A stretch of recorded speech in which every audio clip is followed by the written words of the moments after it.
Good morning students. आज के video lecture में आपका स्वागत है। आज मैं सिखाने जा रही हूँ हिंदी सुलभ भारती छठी कक्षा कविता क्रमांक 2।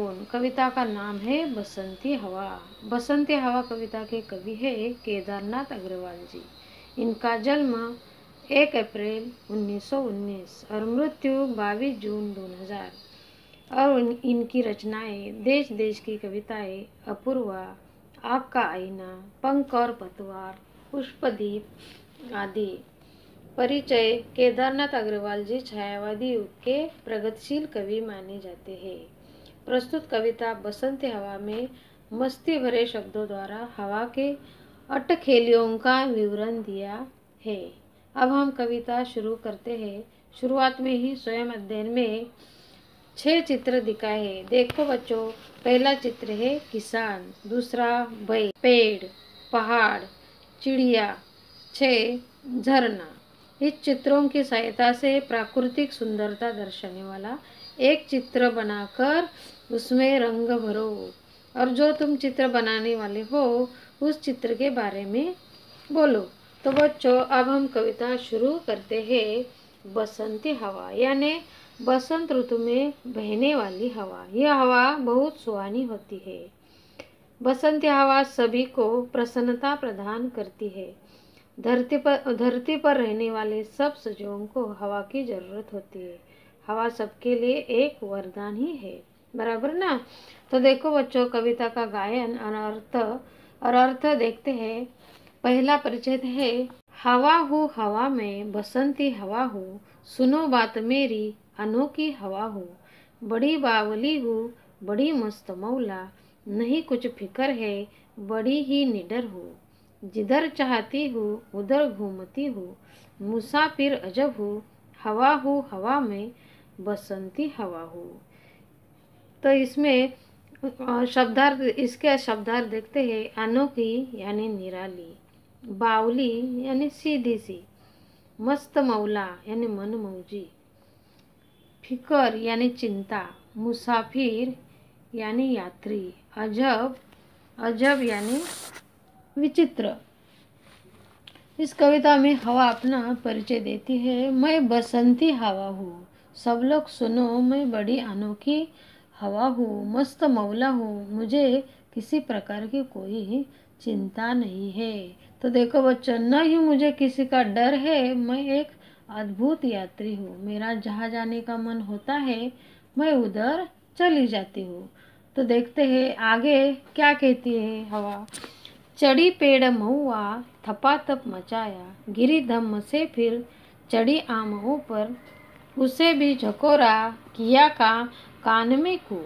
उतर कर भागी में हरे खेत पहुंची, वहाँ गेहूं में लहर खूब मारी, हवा हूँ हवा में बसंती हवा हूँ। महुआ यानी एक प्रकार का वृक्ष, झकोरा यानी झोंका। हवा आगे क्या कहते हैं देखते हैं। मैं महुए के पेड़ पर जा चढ़ी और मैंने उसके पत्तों को खूब हिलाया। पत्तों से थप थप की आवाज आई। मैं धम्म से नीचे गिरी। फिर मैं आम के पेड़ पर चढ़ी, उसे खूब झकझोरा, उसके कान में कू कहा और वहां से भाग चली। उसके बाद मैं गेहूं के खेतों में पहुंची। वहाँ गेहूं की बालियों के बीच में बहुत देर तक लहराती रही। तो देखते हैं बच्चों आगे हवा क्या कहती है। पहर दो पहर, पहर यानी प्रहर, अनेकों पहर तक इसी में रही मैं, खड़ी देख अलसी लिए शीश कलसी, मुझे खूब सूझी, हिलाया झुलाया गिरी पर न कलसी, इसी हार को पा खिलाई न सरसों, झुलाई न सरसों, हवा हूँ हवा में बसंती हवा हूँ। अलसी यानी मराठी में जवश कहते हैं। कलसी यानी पानी भरने का बर्तन, गगरी। सरसों यानी तिलहन का एक प्रकार है। हवा क्या कहती है देखते हैं। मैंने देखा पास ही अलसी के पौधे खड़े हैं। क्या खड़े हैं? अलसी के पौधे। उनकी फुनगियों पर गोल गोल फल लगे हैं जो कलसी जैसे लग रहे हैं। मुझे मस्ती सूझी, मैंने अलसी के पौधों को जोर जोर से हिलाया। झकझोरा, पर एक भी फल नहीं गिरा। अपनी इस हार से निराश होकर मैंने सरसों के खेत में जरा भी मस्ती नहीं की। क्या कहती है वह? सरसों के खेत में जरा भी मस्ती नहीं की। मैंने सरसों के पौधों को बिल्कुल नहीं हिलाया झुलाया। मैंने क्या समझा बाबा? देखो, मैंने क्या समझा? बसंत ऋतु में बहने वाली हवा बहुत सुहानी होती है। इस समय सर्दी समाप्त हो जाती है और गर्मी का आगमन अभी दूर होता है। बसंत हवा सभी को प्रसन्नता प्रदान करती है। यार, बसंत हवा कविता पूरी हुई। अब हम देखते हैं इस कविता के प्रश्न उत्तर।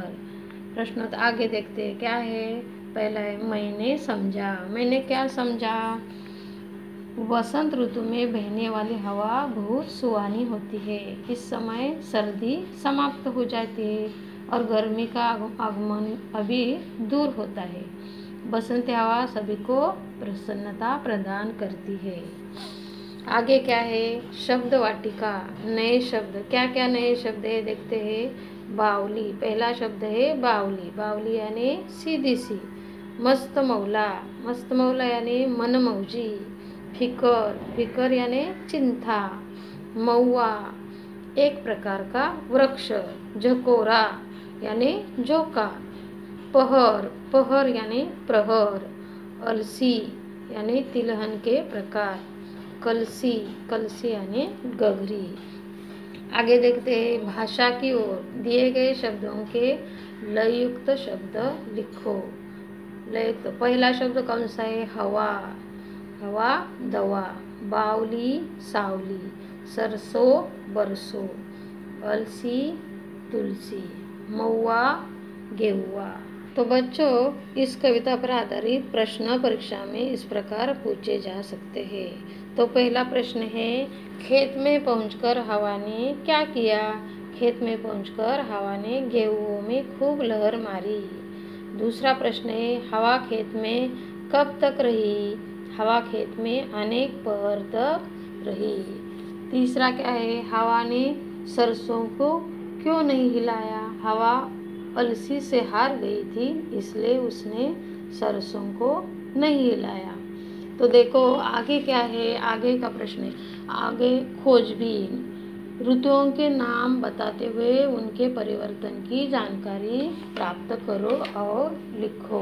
तो देखते हैं ऋतु कौन कौन से हैं। हमारे देश में 6 ऋतुएं होती है। पहला है ग्रीष्म ऋतु, वर्षा ऋतु, शरद ऋतु, हेमंत ऋतु, शिशिर ऋतु एवं वसंत ऋतु। उनका क्रम इस प्रकार है। पहला है ग्रीष्म ऋतु। ग्रीष्म ऋतु यानी ग्रीष्म ऋतु में दिन बड़े व रातें छोटी होती है। देखो बच्चों, गर्मी के कारण वायुमंडल के हानिकारक तत्व समाप्त हो जाते हैं। आम, जामुन, तरबूज, लीची जैसे रसीले फल इसी ऋतु की देन है। दूसरा कौन सा है? दूसरा है वर्षा ऋतु। ग्रीष्म के बाद वर्षा का आगमन होता है। सभी प्राणियों को गर्मी से राहत मिलती है। नदी नाले पानी से भर जाते हैं। इस ऋतु में धान, ज्वार, बाजरा, मक्का आदि इस ऋतु में बोए जाते हैं। तीसरा कौन सा है? तीसरा है शरद ऋतु। शरद ऋतु में वर्षा के बाद शरद ऋतु आती है। न ग्रीष्म की गर्मी होती है, न ही वर्षा का कीचड़। यह ऋतु सुखद होती है। विजयादशमी का त्यौहार इसी ऋतु में मनाया जाता है। आगे का कौन सा है? हेमंत ऋतु। इस ऋतु में हल्की सर्दी पड़ने लगती है। दिन छोटे और रातें लंबी होने लगती है।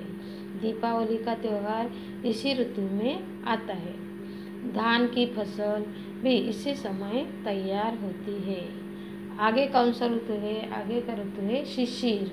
शिशिर हेमंत के बाद आती है शिशिर ऋतु। इस समय सबसे अधिक सर्दी होती है। दिन भी सबसे छोटे हो जाते हैं। लोग शरीर को गर्मी पहुंचाने वाले मूंगफली और तिल जैसे खाद्य पदार्थों का सेवन करते हैं। आगे का ऋतु है वसंत ऋतु। सर्दी के बाद ऋतुराज वसंत का आगमन होता है। इस ऋतु में प्रकृति में चारों ओर हरियाली हो जाती है और विभिन्न रंग बिरंगे फूल दिखाई देते हैं।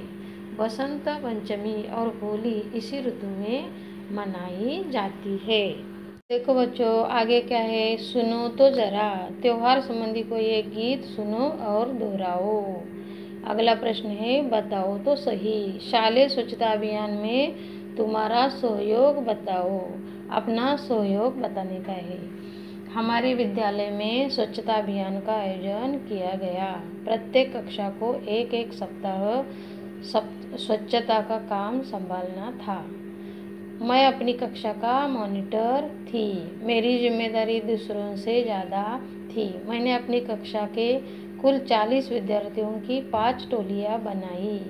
प्रत्येक टोली को एक एक हिस्से की स्वच्छता की देखरेख का काम सौंपा।